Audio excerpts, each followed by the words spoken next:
John, can you hear me? Yeah, I can hear you. All right, everybody, welcome to the show. Voice that you just heard over the speakers is Alex, and we are here today on the whole story to talk about the Miami Grand Prix. I think the races lately have been on the boring side, and if I had to classify them as like good, Baku last week, this one was probably kind of right in the middle. Not the most exciting race, but definitely, in my opinion, not the worst race of the season. But we are here to talk about that. We have a week off, so next Monday we will be back talking about the Emilia Romagna Grand Prix in Italy, better known as Imola. Upgrades are coming up with that race and a lot of chatter around that. So we'll be around next Monday to talk about that. But today we are here to talk about Miami, go over our picks, look at our score, which it was a good weekend for myself, selfishly. Uh, Picking the winner helped, but yeah, just a big weekend whenever the Formula One comes to the United States now. So, Alex, what'd you think of the weekend, bud? Uh, Definitely on the boring side for sure. Not much really happened during the race. Um, just a few conversation topics I can think of off the top of my head. I won't mention them now. I'll mention them throughout the screen as a whole.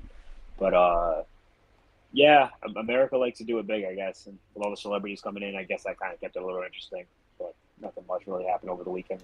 F1 wise, really. Yeah, what'd you think of the driver introductions? That's getting a lot of talking. I know a lot of older fans hate it. I think it's something fresh added to the sport. I don't think you could do it at every race. It's definitely more of an American thing. It's like our attention span. We want the big bangs and celebrations and stuff like that. So I didn't mind it. I didn't hate it. But I do understand the older perspective where like it's not necessary for the sport. But Yeah, I it is what know. it is. I know. Like a lot of drivers didn't like it. Lewis liked it. I mean, that's something I can see him liking, especially with all his Yeah. American connects. I know Fernando didn't like it, and his point to what you're saying was that like, well, why should some fans get it and not all fans? Um, so he felt like if there's going to be driver intros, like why not the Italy fans get it? Why not these guys get it? And then Max Verstappen was like, well, if we had to do this every week, like, or in George Russell, they'd be like, we're not about this. Like every week would be way too much for Yeah. them. I kind of like watching the pre-race. You're watching the grid, and then they get in the cars, helmets go on, and then the race starts. So I thought the intro was a little over the top for my liking. I kind of felt like it goes right back to the gimmicky stuff that they just can't seem to get away from. Um, yeah, because of course all the stars were there, but nothing seemed too out of character. Uh, but you know what? Speaking of gimmicky, though, did you see that? Apparently, Brad Pitt will be joining the grid from Silverstone on. Like he'll be on like the pit wall or like or is he like He'll what's be in a going I car. know I did not. No way. In like a Yeah, safety car? Is he racing? no. So if you don't know, he is producing a movie and connected with Lewis Hamilton somehow about Formula One, and apparently they're considering them what as some team that he's creating as an 11th team for the rest of the season.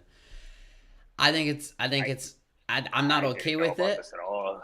Yeah, no, That's I have to look into the details, but I mean, it just there was an IndyCar driver who's been trying to get into Formula One, and he tweeted out, "I can't get my super license, but they're letting Brad Pitt, be part of the it's weekend in a it's, serious fashion." And again, like, it's what are we doing for movies now? no We're yeah like that that's yeah that's too much for me too because especially like I know Andretti's been trying to get into the sport forever and they just keep on denying him for I don't know the reasons behind it other than they just don't want him in the sport, which I think is for Brad Pitt to just give in like that, it's nothing short of ridiculous. I hope this is just a rumor. Like I that sucks. I don't think it's a rumor, and I don't think they want Andretti in, and I think they use money because then they'd have to share. There's some allotment of money that the 10 teams get, and then they would have to share it with another team. And I doubt Brad Pitt's gonna get any like prize money. I think it's something so that they can actually be on track to film some movies. Apparently, I'm gonna have to look into some finer details, but it just that news got dropped, and then you just see See, fans you know how everywhere, that driver can be so intros. dangerous. Yeah, Like those car, like there's no way he's gonna be able to put a car that can compete. He's gonna be like 4 seconds behind the Williams. I'm I'm interested. sorry, then like No, the he'd be way AlphaTauri, more. yeah, I'm wondering, whatever the slowest car is on the track right but now. I'm wondering if they might put actual drivers in the car, um, Yeah, to get I would whatever assume they would, but footage they like, need. what car are they gonna come out with that's gonna compete with these cars? And then imagine like you're a race leader and you got a guy who's running stupid amount of seconds behind you, and you got a blue flag to get by him, and like I don't know, Yeah, it just seems like a I, very dangerous thing to do. I doubt that he would be allowed in the race. I feel like it would. Okay, This is probably some practice thing to get footage, um, but I don't know. But just the fact that they're apparently being considered as an 11th team, to your point, when Andretti can't get in, and drivers that want to get in who, like they say that these IndyCar guys aren't getting their super license because they really want everyone to come through the F2, F3 feeder system. mm-hmm. But I mean, these IndyCar guys, they can wheel a Formula One car. Are they maybe as good as the top drivers? Not as soon as they get in, but they're good enough to be getting licenses. And Oh you're yeah, for keeping sure. them out, letting these guys get in closer. It's a rough deal. But I mean, welcome to America, I guess. You get 3 races and driver intros and media teams. I don't know, whatever. I don't know. They're gonna have to get rid of some GPs, man. They got to get rid of Miami. They got to get rid of.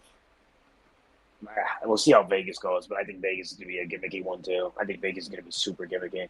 Yeah, I agree. I think I I mean, Texas has been around for a while before the sport was yeah, I think popular. That track's yeah, I built think you keep for. Texas. Yeah, that track's like built for that. That Yeah, track's I no think joke. Texas. I think you keep Austin for sure, and then Yeah, I don't. Yeah, it sucks. So yeah. I just feel like we fell in love with this sport through Drive to Survive. Like I always say, like a broken record, yeah, and then they're like ruining it as we're falling more and more in love with it. They're also like ruining it, but we can't stop watching because we love it. So I guess the joke's on us. sure enough. All right. Well, at least in my eyes, there was no there was no big news coming out of any of the practices. I don't believe there was any wrecks. I don't believe anything crazy. So we'll skip to talking about qualifying. Uh, Interesting top 10 that we had here. We had Sergio Perez 1, Fernando 2, Carlos 3, K-Mag 4, which was insane to see a Haas that high up. Shouts out Ryan McCombs guy right there. Pierre Gasly 5, George Russell 6, Charles Leclerc down in 7th, Ocon 8th. That puts 2 Alpines in the top 10. Verstappen 9th. Bottas puts the up out of nowhere. 5th in qualifying last year, 10th this year. Is a very interesting top 10 there. Did you have a chance to watch it? I did. I went back and watched it when I got home. I'm sorry. I watched it before the race Sunday. Saturday night I was too beat, but Yeah. yeah, I got a chance to watch it. It it's the conversation that came out of it to me kind of sucked because it was obviously Leclerc's red flag with the wreck. That's the reason Max was in P9 because Max isn't finishing anything lower than like P3, P2, and he was killing it all weekend. So he easily probably could have finished P1 if it wasn't for that little mistake he had in his first outlap during Q3. Big surprise with Lewis not making it in Q3. Yeah. Um, what else is there? I can't think of anything else off the top of my head right now. But yeah, Lewis not making it was definitely a big surprise. Mercedes seemed to struggle this entire weekend as a whole. Russell Mr. Consistent did what he was supposed to do, but yeah, Yeah. Well, I mean, feel like the talk about qualifying is, at least I don't. I know how I feel, but I've heard both sides. Is that should you get a penalty or should something happen if you wreck during qualifying? I mean, it's I, hard for me to see Charles Leclerc wreck, Max Verstappen not get his lap in. He had an opportunity to get it in before, and this is racing, so that's one side of it. I get it. I could be swayed, but it's just tough for me to see the guy that puts it in the wall, breaks his car, start ahead of some of these other guys who haven't had a chance to get a lap in. I I, I don't my know. only argument against that is like, so let me just hear your argument for it before I counter with what I want to say, so I don't sound too stupid. Yeah, no, I just think that you should get a penalty, and I don't think it has to be a huge penalty. I'm not saying Like I'm saying a couple place grid penalty, maybe 2-3 place grid penalty. So like, But I think we can go back to Monaco last year. Sergio stomps on the yeah, gas, spins out, and ruins that for everyone. That seemed yeah, intentional. Now you can't like prove it was intentional, but the data shows that it seems pretty intentional. You get Charles Leclerc puts it in the wall here, starting ahead of Max Verstappen. You know, my counter argument, like add to your side, is Max had a chance to get his lap in. I know there's a mm, counter argument. You don't, you want these guys pushing to this exact limit, and I'm fine. exactly. Because it's I, like, but that's on them to like. If you push over the limit and you wreck, it's like a video game. You get a restart. How like yes and no, because I mean, you are wrecking the car, and you also had a chance if you don't wreck to get higher qualifying. My thing is like you're asking these drivers, especially like right now with like how dominant that Red Bull is. It's they're pulling 2 second, they're pulling like half a second gaps in every qualifying pretty much. Pretty much at this point for qualifying, it's Checo versus Max. Whoever doesn't fuck up somewhere along the way is going to qualify P1 most of the time. yep. And so one of the things I saw pop up this weekend was like, is Charles wrecking, having too many mistakes this year to be considered a world championship driver? And that bothered me because it's a narrative that's been with with Ferrari for a minute now. They have gone through historically very talented world championship drivers, and it's almost like they're ruining careers. It happened with Alonso, it happened with Vettel, and it's now happening with Leclerc.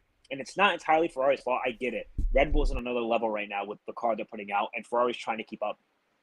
But Charles, to say Charles isn't ready, for a championship is nothing short of like mind blowing to me. Charles is trying to outrace that car. He is trying his very best to put that car on the podium every single race. And yes, he is making mistakes, but it's because he's trying to push the car to capability it just isn't capable of to keep up with that Red Bull, to keep up with the straight line speed, to keep up with Adrian Newey's massive brain with DRS, and to take that opportunity away from Charles to not qualify, and like he has to put that car past its limits to even try to get up there.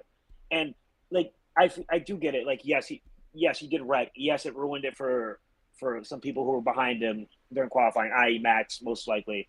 But let's be honest, Max is going to make his way to the grid no problem. He was what, P2 by lap 13 Yes, in the lap race. 13 or So like 15. so Yep. yeah, yes, it does suck for other drivers as a whole. But like I think if you if you do start penalizing drivers, you're going to get drivers racing. I'm sorry, qualifying a little more scared. So that's Yeah. my counter argument to that. Yeah. I don't know. I just. Yeah. It.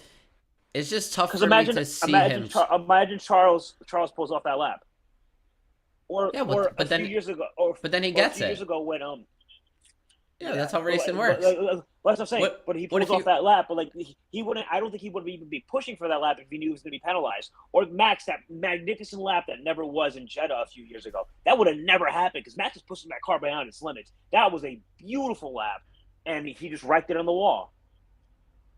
And Yeah. granted, it was the end of qualifying, so it wasn't his fault entirely that the qualifying ended. But I just think you don't get those magic opportunities that if you tell these guys like, yeah, you're going to be penalized.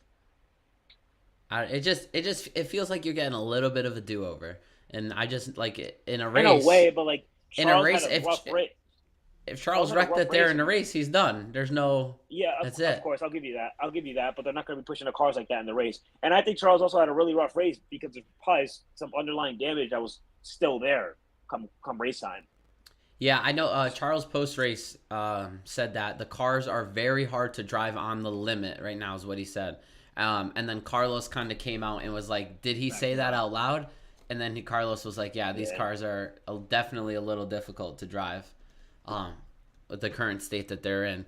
I don't. It's just so hard for me to see a wrecked car, a guy wreck it, and then still start in front of Yeah, people. I got I, you. Yeah, I mean, you're but more of a fan of racing as a whole than I am, so and I'm more of a yeah, fan of like but just no, F1. But no, yeah, but that's fine. Like this is, I mean, this. There's certain arguments that I feel very strongly about, and then there's certain arguments that like I'm pretty close to the middle on, and I could see this. Mhm. I could see this going both ways. You're absolutely right. I talked to some other people. That's the first thing they said. Do you not want these guys pushing as hard as they can? Of course, that's what makes it beautiful. It's just I don't know. It's tough, but it's not for us to decide. It's for the FIA. Um, yeah, sure. Well, like but like back. Oh, sorry, go ahead. sorry to punch a. Sorry to. I just want to read it a little bit. One of the things that I find like one of the things that really got me in F1, other than just like Drive to Survive, is like I fell in love. It's a guilty pleasure movie of mine. It's called Speed Racer. I'm maybe you've seen it. I don't know, but the live action they made, and I just remember the last lap when he's putting it all together, and he's trying to like. It's obviously a movie, so it comes from like last place to first to win it all. But it's just like that I mean, spectacle, like that sounds like watching. Max Verstappen's life, but keep going. Yeah, but yeah, but I'm saying in that spectacle when he's like pushing it beyond the limits, the car beyond the limits, like catch up and all that stuff. I think like they're saying, you want these guys to push as hard as they can, and like I said, that Jetta lap could have been magical had Max pulled it off a few years ago, Yeah. and to qualify over Mercedes that year would have been something insane for Max to do. It would have added to Max's already fantastic legacy he's got going on as a F1 driver. Yeah. Oh, we lost Alex. But I'm sure he'll be back on in 1 second. There he is. Perfect. My thing though, and I'm gonna stand on this hill though, is that if there was to be a penalty of sorts, that it should be small, because you're right. You don't want them to think like, oh my god, if I wreck, I'm starting dead last. I get that, Yeah. but just a little something in their head that's like, I'm just not gonna wreck on Hello? purpose in Monaco so no one else gets their lap in and not have to worry. Because hey, think about Hello? like that race in particular.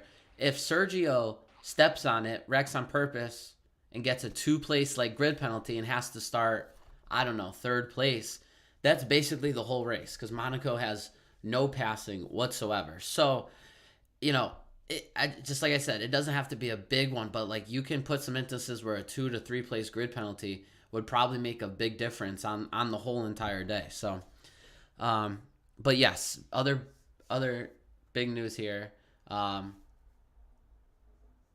Other big news here in qualifying. No, I can't hear Alex.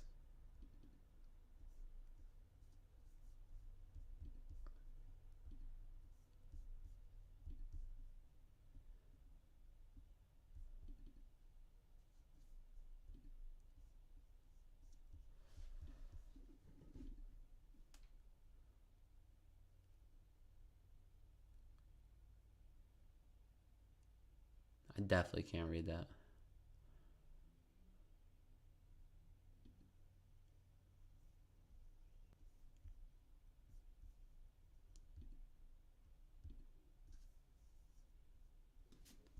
And Alex is gone.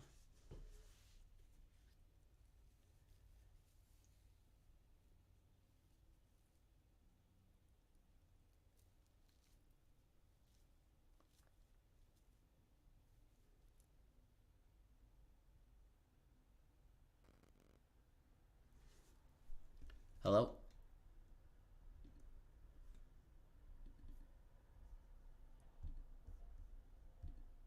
Are you there?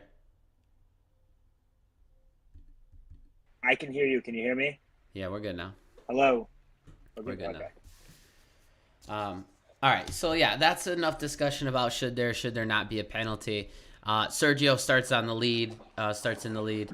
Fernando's second was great. He said he was going to try to give him some pressure, but no pressure ended up being put on Perez at the start of the race. That Red Bull is just too fast.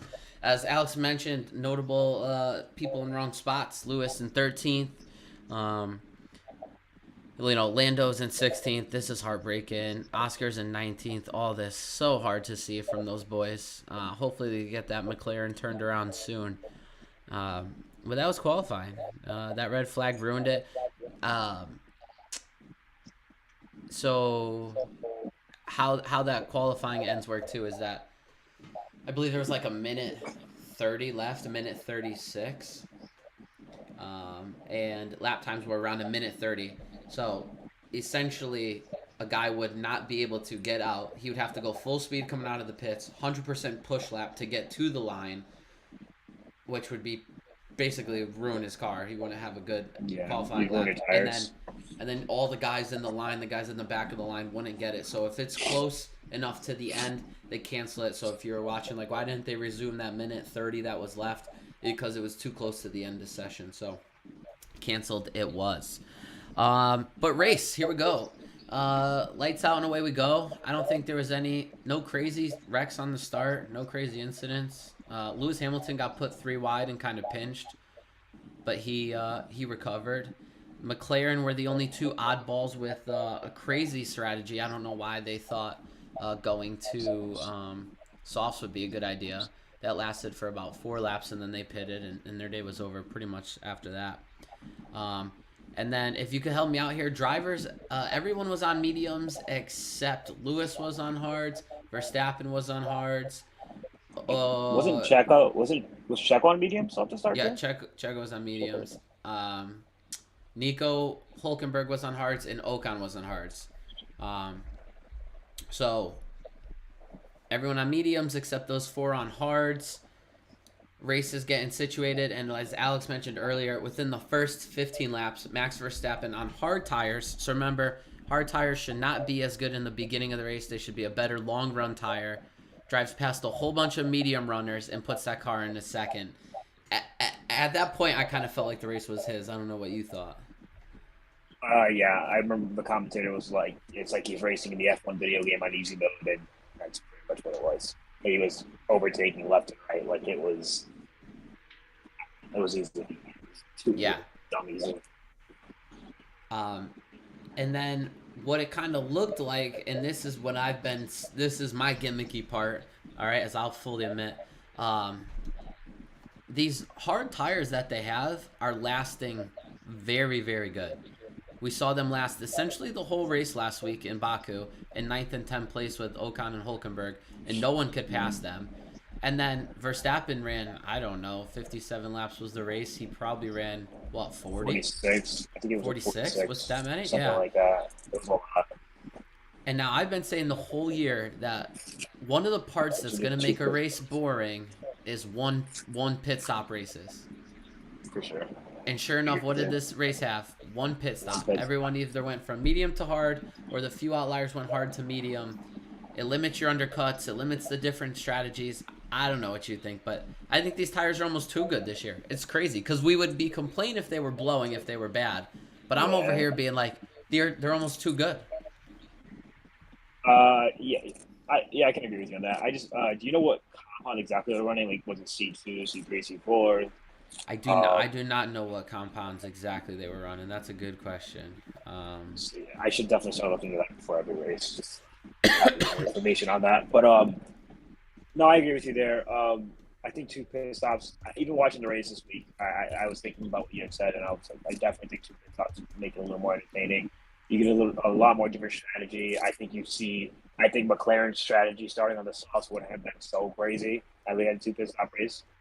Or you could have seen guys going from the hard, medium, to soft at the end. Yeah, there's really not much to talk about in this race, other than a few like midfielders overtaking every now and then. Yuki had a really good race, but if you're talking about the front runners, it was just like as soon as Checo pitted and Max took the lead, it was like a shark seeing blood in the water. Max just gunned it and he just kept going. And I want to say when he pitted, he had a 15-second gap on Checo, and he came back with he came back and he was 1 point, I'm not less than 2 seconds behind Checo, and it was like there was no race at that point. I think by the end of the race, he had a 5-second gap on Checo pretty easily. Yeah, with 10 laps to go. It almost seemed like that was the way to go. Like you said, there wasn't much going on. Max made his way through. George made a couple passes. I think he started 6th. He ended up 4th in the race. He had nothing for Fernando. That's something to keep an eye on because once he got past Carlos, Fernando opened up the gap to him. Lewis had to make his way through the race. I don't know about you. Again, I am a Lewis fan, so I'm on board with his car the whole time. He's not driving. He's still driving like he has the fastest car on the track, in my opinion.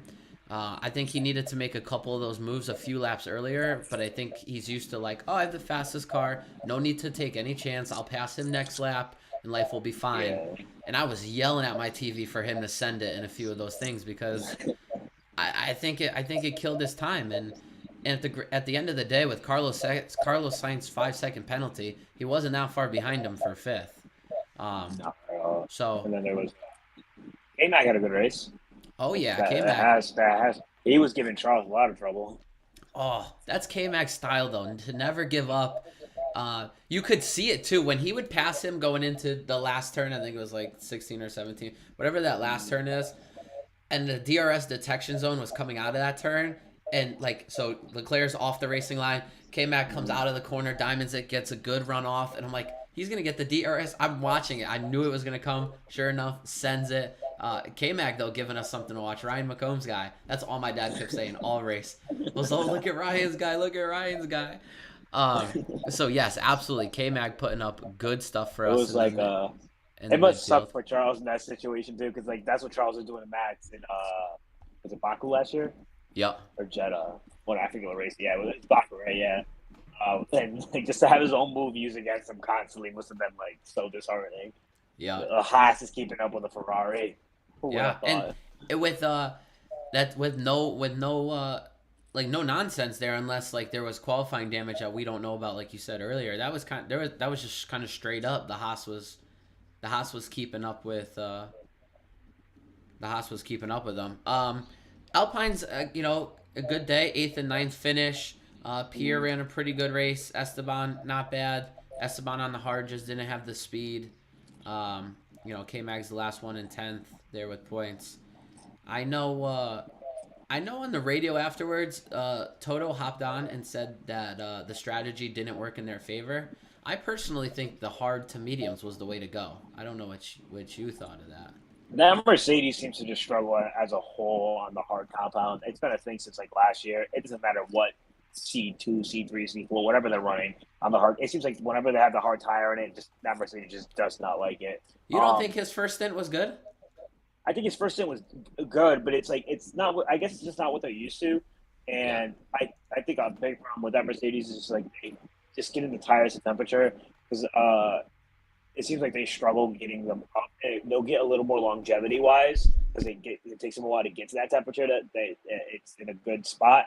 But I think that's a big reason as to why you don't see these early takes by anyone in Mercedes. Well, Georgia will overtake, but that's because George is just going sick.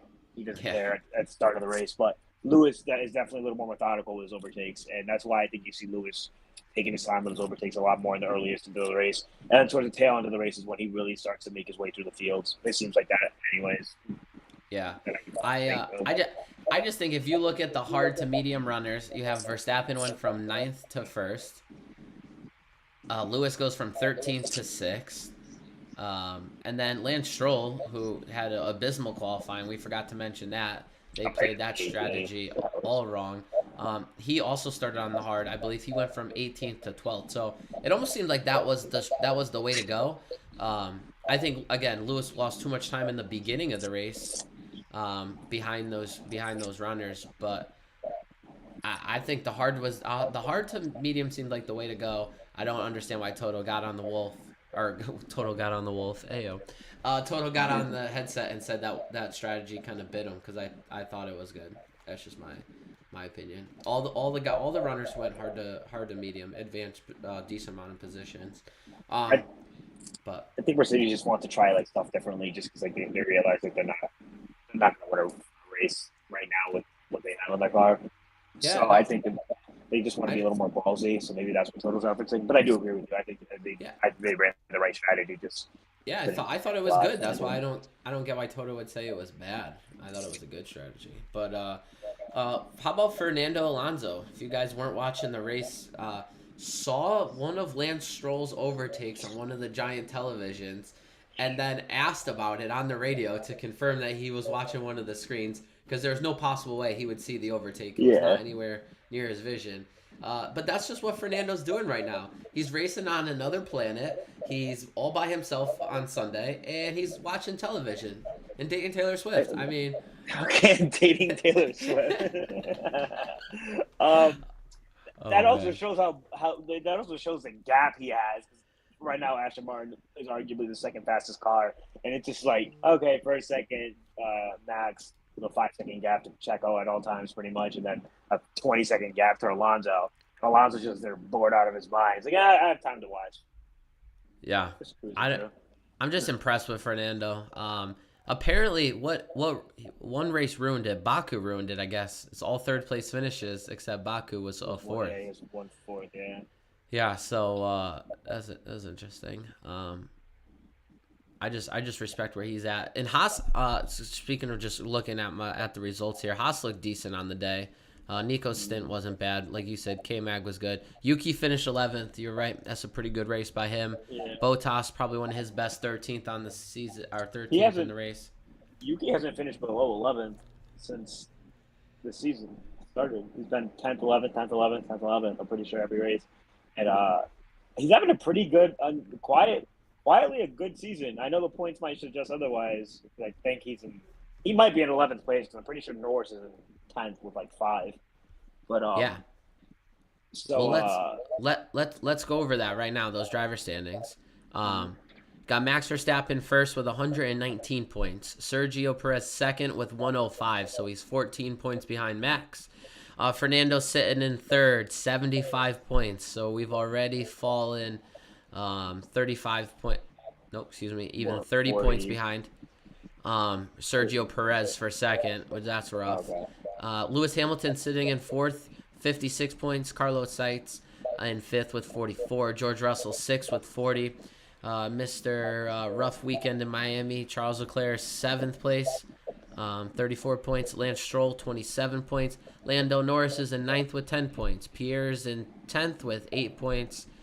And your boy Yuki is in 16th place with 2 points. So he probably has he probably has 2 10th place finishes, and then a couple 11s. 11s, yeah. But Yeah. It's nice to see him like actually because everybody had Oscar DeVries. I'm sorry, Oscar. They had Nick DeVries coming in and saying that I think even Horner came out and said like he's going to be the number one driver on the team because he has more experience. He's an F2 champion. He's 27, 26 years old. Yuki's still young. Yuki had a lot of mistakes last season, but maybe Yuki heard all that and he decided to come in with a chip on his shoulder. He's been having a pretty solid season, especially in that AlphaTauri, which is arguably the slowest car on the grid. Yeah, I got to agree with you because I thought Nick was going to go in there and just absolutely destroy Yuki. I really did, especially with the points finish last year in the Williams in his first race. I was like, he's going to go in and handle the business, and Yuki's been holding his own. So I'll give Yuki credit there. Credit where credit is due. In front of me, I have the constructor standings. So Red Bull is on another planet with 224 points. Aston Martin in second with 102. Mercedes biting at their heels with a double points finish this weekend, 96 points. So we're only 6 points behind for second. Ferrari chilling in fourth with 78 points. McLaren with 14. Alpine with 15, or excuse me, 14 as well. So they're tied for fifth and sixth. And then you have Haas with 8 points in seventh. Alfa Romeo with 6 points in eighth. Ninth is AlphaTauri with Yuki's 2 points. And then Williams has a lone point by Alexander Albon. So, constructors, what are you thinking? We know Red Bull's won. That the Aston Martin Mercedes is going to be a good battle for second place, I think. I think if Lance doesn't get his stuff together, his father has seriously got to consider kicking him off the team next year. You know what? Yes. And I think we both agree that he's not one of the worst like paid drivers with his dad getting him a ride. No. But when you look at like now Mr. Scholl has a car that can like get second in the constructors, and his son is the one not delivering. You're absolutely right. Like if it keeps up like this, he might have some tough decisions. He's not going to, but it's just like you're caught. It's not if he approaches it as a businessman first, you got to kick your son off the team.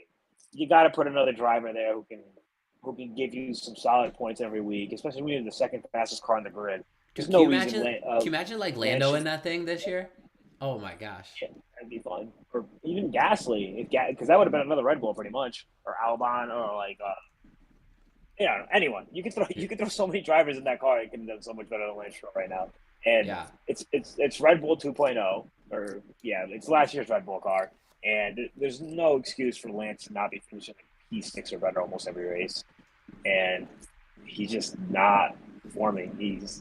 I know he had a rough stint with the qualifying. I know it was nothing to do with what he was putting out there, but there's no excuse for you to be he's 50 points behind Fernando. He's. Uh, I mean, Almost 50. all these points from the constructors have come from Fernando. I could do we could do the math right now. Um, Fernando has 75 points. Lance has 27.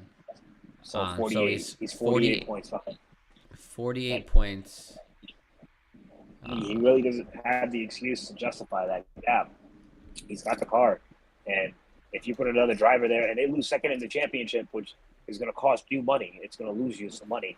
If they lose yo, second in the championship to that's Mercedes because Lance isn't performing, that's something you got to consider next year, that's where in my opinion. the big money's in the constructors. That's Mm-hmm. where that's where the big money is. You want to be up in the top there. So Yeah, the legacy is the drivers. yes, my brain's going over the race one more time. I don't think I have anything big. I liked what you bringing up K Mag Racing Charles because that was fantastic. These hard tires, I think, are just way too good. They'll last the whole race. I think people's strategies are going to start changing.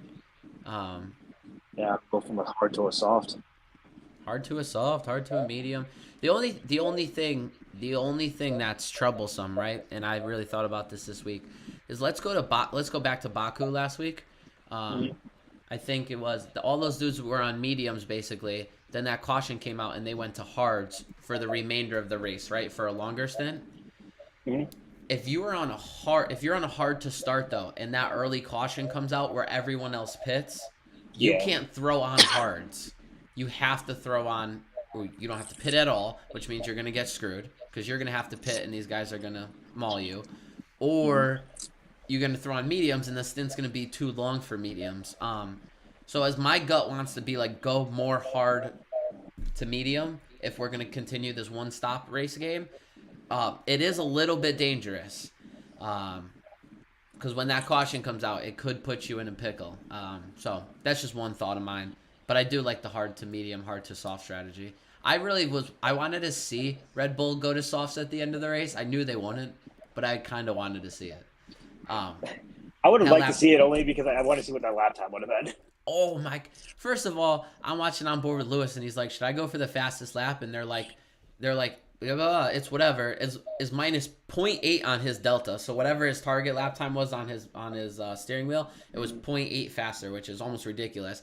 And then that's when Max busted it that like 1:27.6 or whatever the fastest lap was. It was something ridiculous. And I think they told us they were like, yeah, Max just went faster. Yeah, just bring her home. Jade's done. Oh man. So that was Miami Grand Prix.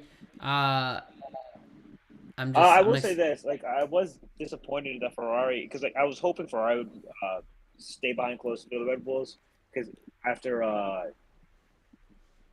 the race we just had, what was it, Baku that we just had Yep. before this? Yep. It was Baku. Baku. And then like the reason Red Bull pulled so far ahead there was because of the long straights, and Miami doesn't really have a crazy long straight. So I was hoping they would do better to the corners, but I don't know what happened to that Ferrari from last week to this week, but those boys could not handle it. Yeah, I no. was hoping they So could make up some time in the corners. Carlos, like they commented that the car was hard to drive on the limit, and then Carlos after the race said, "I felt good on the mediums. I felt like I was, maybe could push Fernando or and keep up with George." And then, well, I think George, did George go for the undercut or they went for the undercut? And Carlos said that he beat up his tires on the out laps. And then that was Yeah, kind he of did.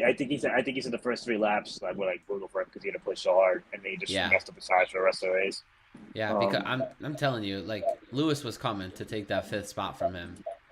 Two more laps, he probably would have been in that 5 second range for the That lock up penalties. too in the pit lane. That was brutal to watch. Man, I'm a Carlos fan too. It sucks to see him struggling so much in his Ferrari. Yeah, I called that penalty right away. The minute I saw the Oh yeah, lockup, I yeah, was watching lock the up race with my old man. immediately. Yeah, Yeah, um, yeah, but I'm with you. It's funny how this sport is, right? So last week, Baku, two Red Bulls. Leclerc's kind of running his own race. You can't really pass or get close, so it's tough. And then Fernando's by himself in fourth. This week, two Red Bulls out in front. Fernando's racing his own race in third, and then George was essentially on his own race too in fourth. So it's just interesting. It's like who's gonna run by themselves in third this week? Pretty much. All right. Are you ready to look at our picks? Not really. But yeah, let's Why? go. All right. I know you took the lead. I got too ballsy. All righty, people. Here are our prediction picks. Um, for our Miami Oh, Grand okay. It's Prix. closer than I thought. It's a lot closer than I thought. Yeah, you did. You did good. With your Fernando pick, that kind of kept you alive. Um, so if you don't know how our point system works, 5 points if you guess the winner correctly. I guess Max, that was the correct winner. 3 points if you guess them in the right position. Um, so that's why, as you see, like Fernando is green, and then it's green for Alex. Carlos is green, and then green for me, because we put those two drivers in the right position. And then if we put a driver in the top five, but they finish out of position, they get 1 point, and that's why their names aren't red. So, Alex, if you are listening, got 3 points for Fernando in third, and then a point for Max and Sergio being in the top five. So he got 5 points. I got Max Verstappen in first place correct, which gave me 5. Fernando and Sergio in the top 5, which gave me 6, 7, and then I got Carlos in the right spot in fifth, which gave me 10. So we are tight though. We are 26 points to Alex. You know what 20. sucks is I let you talk me out of George, and I should have just stuck with my gut. I should have stuck with my gut. Oh man. Well, it's all about the game and how you play it. So yeah, we're tight. Alex 26 points, myself 27. I would I'm have been in having a the lead. I would have been I'm, in the lead had I just stuck with George. listen. I'm having such a blast doing this, Oh and I no, can't wait. I would have been tied. I would have been tied. Sorry, I'm sorry. I know I'm rambling right now. No, no, you're good. Yeah, you're right. You would have been tied. You would have had that extra point, but I also realized, right? I'm done willing Lewis into the top five with my picks. I'm thinking maybe if I don't even put him in my top five, he'll See next surprise me, go the other way, and jump in Oh, there. okay. And I'm willing See to next lose the game for Lewis to next finish week. good. Next week's gonna be tough with all the upgrades coming in. So hopefully we get a little bit of a shake up with the top five. Well, we'll see. Ooh, absolutely. One thing I have to pull up on my phone here. Sorry, as I take 1 second. We didn't go over it this week. I didn't have time. For qualifying, Alex picked Max in first, Charles in second, and Checo in third.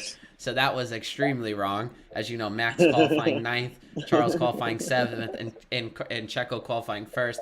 I had Max, Carlos, and Checo being Max extremely wrong, Carlos wrong, and Checo wrong, with him qualifying first. So quality, that was not our best quality. I think part of that was, Red flag. as we know, That's a Charles red bending flag. it in the wall. But yeah, that's our pick game. We're having some fun. Next Monday, we will make our picks for the following week. For Imola, like Alex said, upgrades coming. We know for Mercedes, for McLaren as well. There's not a lot of passing at that track either. That's a tough. I just want to. Yep. I just want to talk. I don't think.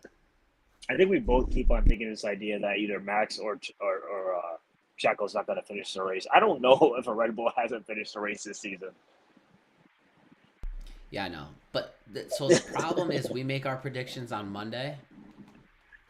Like, we don't know that there could be rain, and then That's fair. someone That's comes fair. in like a wrecking ball into turn one and wrecks one of these guys. That's kind of where I'm at. Yeah, so reliability does look pretty good, unless you jinx them this week. If you just bring that up, if they break this week, I'll laugh so hard. So yeah, it's just when we make our picks on Monday, it's tough. We don't get to see practice. We don't get to see weather. I get though. I think it keeps it interesting. Yeah, no, it does. Sometimes like the nerd in me, and I'm sure the same with you, wants like, all right, let's make our picks Sunday morning after I know where everyone qualified and how they've looked all weekend.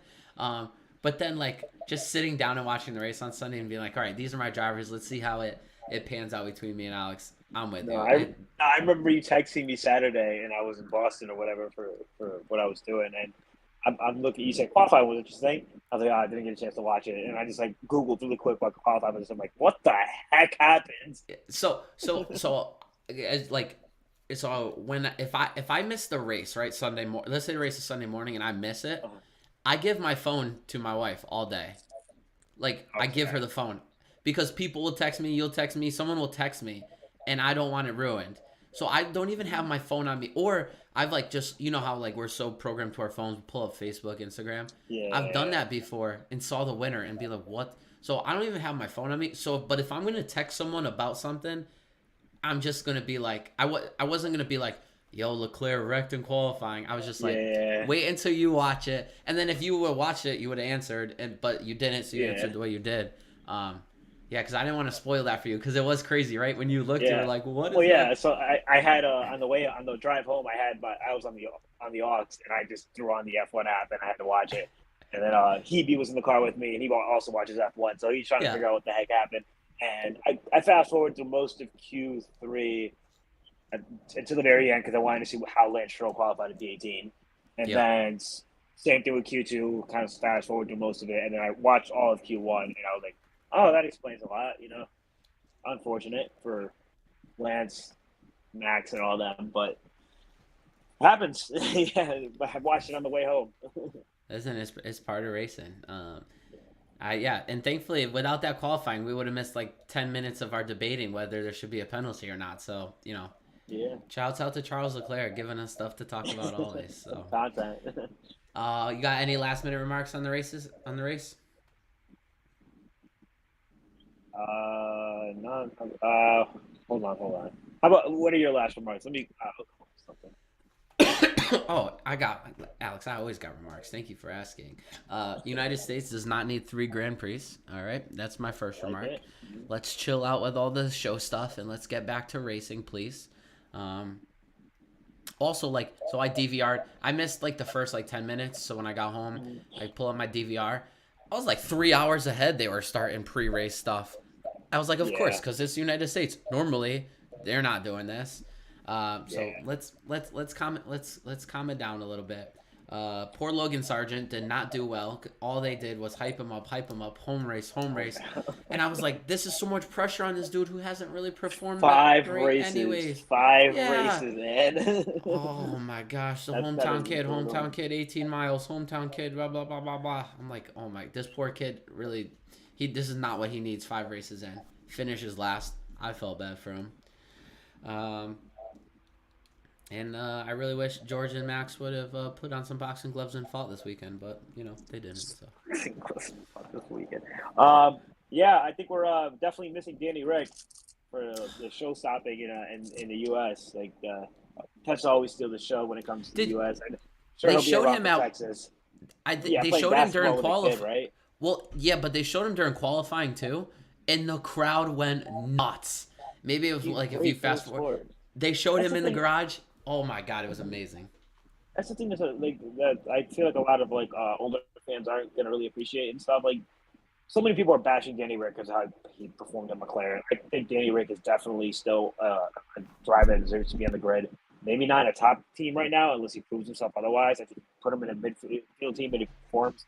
Put him back in that Red Bull. If Checo retires anytime soon, but um, he's great for the sport. And like as much as people want to, bash on Lewis and bash on guys like Lando and Danny Rick, they have a social media following, and that's going to keep on bringing more and more people to the sport. They have super personable personalities too. It's very entertaining just to watch them. It's great for the sport, and I know it brings in like a lot of like gimmicky stuff here and there and stuff, but like if you can just get some more fans in there and like it's just anything to bring the numbers up, I guess. Yeah, And and hope not to get into like who's a racer and who's gimmicky, but when I look at Lando Norris and Danny Rick, the aside from their racers. shenanigans, I say racers as well. Yeah, I they're think they're racers, real. 100%. Yeah. Danny Rick really he fought he kind of like hovers over that line between like funny guy and like racer, but like at the end of the day, that dude's racer, no doubt. And he's also like an extremely like he, it's a personal guy, a personable guy. And like I remember, like it was heartbreaking listening to his radio after McLaren every single race last season. He was like, understood. It was, but Yeah, Dan, Danny's good for the sport, man. He really is. I hope to see him back on the grid somehow, some way. Hopefully not at a bottom feeder team, but yeah. I don't know where he's gonna go. Nowhere. That's the Yeah, truth. it sucks. Yeah, unless somebody retires. Maybe he'll join Brad Pitt's new team. There you go. All right, brother. Well, that was the 2023 Miami Grand Prix review. Thank you for listening. A little bit of late starts, of course. This show is the show of technical difficulties to start, so we made it through, and we got a good show in. So, Alex, back next Monday, 5:30 to chat about Imola. Sound good, brother? Yes, sir. I'm All gonna go right. off. I'm gonna go off my. I'm gonna go off instinct this time. Natural instinct. I'm not gonna go off will. Right. So Max is my P1 lock in. I'm calling it out. Oh, you're calling it now. He's calling his next week. Number one now, ladies. Let's go. All right, sounds good. We will make our picks next week, brother. I will talk to you Hey, then. peace. It's I much see love, ya. Johnson. All right, here I am by my lonesome self to discuss all things racing, a segment that I haven't done in a couple weeks because things have just been busy. But I felt like there was way too much good racing going on this weekend to not discuss the other things that happened. So we're gonna start with the World of Outlaws. They had a back-to-back nights at Eldora this weekend. So Friday, May 5th, we had Logan Schuchart 1, Rico 2nd, Donnie 3rd, Brad Sweet 4th, David Gravel 5th from 10th. That's our guy. Carson Macedo 6th, Jacob Allen 7th, Silsey 8th, Sheldon 9th, and Young Money himself, Kyle Larson, finishing 10th. Good, solid race. Eldora, Tony Stewart's track. He always puts on a good show. Track's nice and big. I love it because sometimes you get a good top, a good bottom. If not, track's really big for some heavy sliders to go on. It's just a great track. It's on the bucket list. I talk about, I probably mentioned this before, going to Knoxville this year for the Nationals. So very excited about that. Probably next year's bucket list will be the Kings Royal at Eldora. Start crossing some of those tracks off my list. So that was Friday night. Saturday night, we had a non-outlaw winner. Rico wins the race. If you watched it, Donnie shots from 11th to second finish, but he actually passed Rico for the lead. Rico did not give up, which was amazing. Not that these drivers give up sometimes, but sometimes their car just doesn't have it in them to challenge them back, and then they just kind of settle in. Rico fought back, passed Donnie back, caught lap traffic. Rico cut through lap traffic so beautifully and won the race. It was a pretty good race on Saturday. Our guy David finishes 3rd from 7th. Brian Brown 4th. Justin Peck with a big 5th place finish. Shouts out. Jacob Allen 6th. Spencer Baston 7th. Brad Sweet 8th. Tyler Courtney 9th. And Corey Eliason 10th. Some news that was coming out of the World of Outlaws this week. Excuse me. Buddy Kofoid is parting ways with the team that he was running for. I thought they were having some pretty strong season. Buddy I thought, had some good results with the World of Outlaws this year. So it said it was mutual, maybe some disagreeing with the direction that the team was going in. But I wish the best for Buddy. I hope to see him back out there. And then I believe it was PPM, Parker Price Miller. He is no longer with the team that he was on. So a couple driver shakeups there. And then we'll talk about some Supercross. They were in Denver, round 16 of 17. Okay, so the second to last race. The 250s were there with the 250s West. Race finish, we have RJ Hampshire first, Levi Kitchen second, Jet Lawrence third. Jet Lawrence has absolutely crushed this year on the West. His brother absolutely crushed this year on the East, Hunter. I think it was smart. Whoever set it up, put them in opposite for themselves, putting them in opposite East and West, so they could just absolutely dominate. If they had to go heads up every weekend, I think it would have been very exciting for the fans, not so exciting for mom and dad. Probably would have been stressed out of their minds, but would have been exciting for us. But Jet Lawrence just runs a nice, clean, solid night because all he had to do was finish in a high position. I forget what the exact position was to clinch the championship, and he did that. Last week, his brother clinched Hunter in the East. And this week, he clinches the 250 championship in the West. So, shouts out to the Lawrence family. A lot of hardware going home with them. But the big story, Eli Tomac in his hometown of Denver. It's his home race. I don't know if that's his hometown. Excuse me.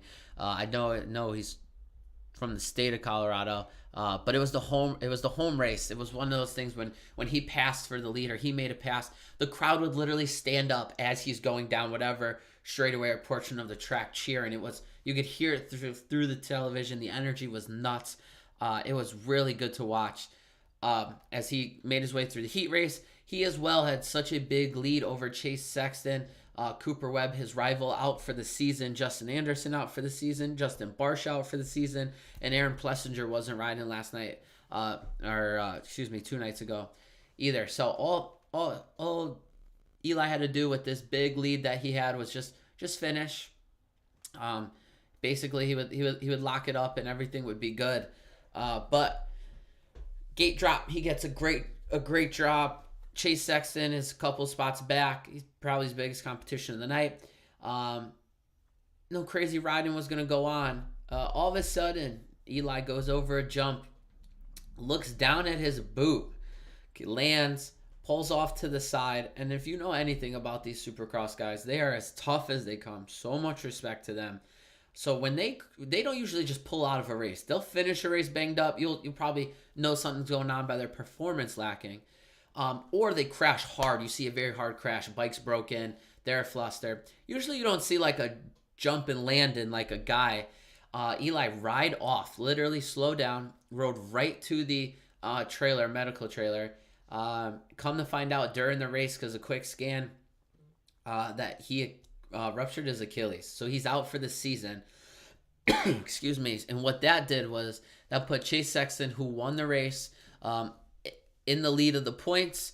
And now, if Eli Tomac can't race next week, he's done.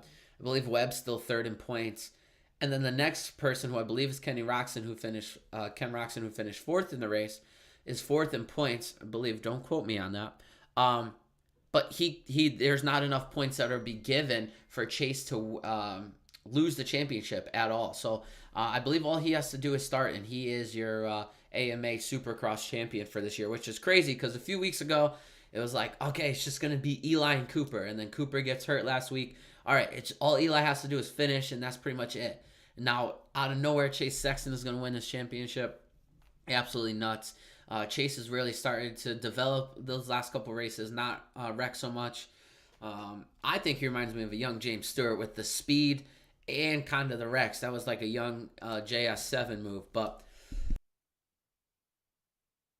he started to put it together, and obviously that's not how he wants to win by Eli Tomac going out on injury. But listen, you still have to put yourself in a position and capitalize when things go wrong. No dirty move by his part on any, but you have to be there to be in it, and he was. So a lot of credit to him. It was good to see Ken Roxon. He's been riding so strong and consistent in second. And then Adam Cianciarulo, that's a mouthful of a last name. First podium in a long time. He was very emotional. Long road back from injuries to get to where he was at. So a lot of credit for that. And then Justin Hill been riding good with a nice 4th place finish. So that's our Supercross. If there was more bike stuff, MotoGP, I did not watch that this weekend. And then I caught the end of the NASCAR race. Go over our top 5 here real quick. Denny Hamlin first, Kyle Larson second, William Byron third. We got Bubba Wallace 4th, and then Ross Chastain 5th. So last 20 laps, Denny is tracking Kyle Larson down on at Kansas Speedway. It's one of those tracks where, like, once these guys, with the way the arrow works, it's going to be hard to pass in the bottom. And then the guy in front, Kyle, he's running the top, which is kind of the preferred line, so Denny can't get a run. So it's one of those tracks where they're so close for a lot of laps, and Denny will try and he won't get a run coming out, or Kyle will come down and take his air off, and it really kept you on the edge of your seat all these last laps. I get the white flag, 1 and 2. Denny sends it in kind of hard, side drafts him a little bit in the corner. Kyle, gets a little sideways going down the straightaway. Denny right there on his bumper kind of turns Kyle Larson into the wall. Kyle ends up finishing second. Denny goes away and finishes first. A little chat with my dad today. He didn't love it. He thinks that, Kyle could probably do that to people more often.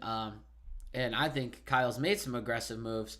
My feeling on especially last lap incidents is that if you don't wreck the guy fully, like if you push him out of the way and maybe he hits the wall, but he still finishes the race, or he still finishes the race second, especially, that's not the dirtiest move in the world. That's to me, that's kind of some Rubbins racing. It's if you make some bonsai move, or you wreck someone where they don't cross the finish line. Well, now you wrecked them. It to me that's different. So I don't hate Denny's move. He hasn't won since last May, I believe, the Coca-Cola 600. He's hungry. He was on him. It just, I don't think it was the worst move in the world. Kyle, of course, handled it like a pro in the interview. It was just an exciting race to me. Not FedEx number 11 gets into the playoffs at the end of the year. The big thing that I got a text about from our graphic designer Ryan McComb, who doesn't really watch a lot of racing, but is on the big news that comes out of everything. Ross Chastain, Noah Gragson get into a little fight after the race. Gragson was unhappy with the way Chastain drove him early on. Kind of maybe ran him out of room, put him into the wall a little bit. Also, we got some issues, some steam, some memories from Talladega a couple weeks ago at the back of the mind. So Gragson comes up to Chastain, gets into a little verbal altercation. Chastain gets one good punch in, then some dude steps in the way, which kind of bothers me.